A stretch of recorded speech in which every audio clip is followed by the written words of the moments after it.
Hello friends, welcome. I hope all of you are doing well. Today we are going to learn past perfect continuous tense. Friends, let us see what do we mean by past perfect continuous tense and when do we use it.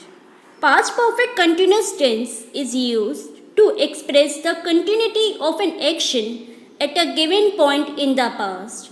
That means ऐसा कोई action जो past में start हुआ था लेकिन जब हम उसके बारे में रिफ़र कर रहे हैं दैट मीन्स जब हम उसके बारे में बात कर रहे हैं वो तब तक कंटिन्यूशन में है और प्रोबेबली उसके बाद भी वो कंटिन्यू रहेगा. Let us understand this with the help of two examples. First, when I met her, she had already been studying French for the last 2 years. She had been trying to learn classical dance. Okay friends, now let us see what is the rule for writing affirmative sentences in past perfect continuous tense.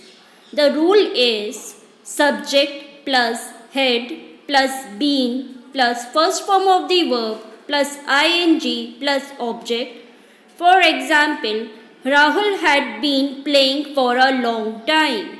Now friends, if we want to convert this affirmative sentence into negative sentence, what we are going to do? We are just going to add not after the helping verb had. So the rule for writing negative sentence is subject plus had plus not plus been plus first form of the verb plus ing plus object. For example, Rahul had not been playing for a long time.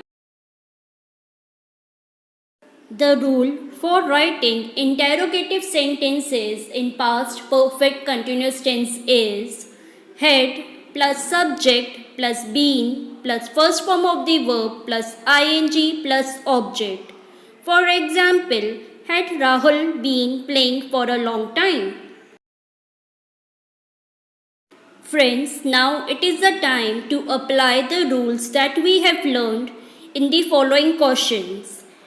The answer to these questions have been given in the next slide. I hope आपको past perfect continuous tense clear हुआ होगा. That's all for today. Bye bye.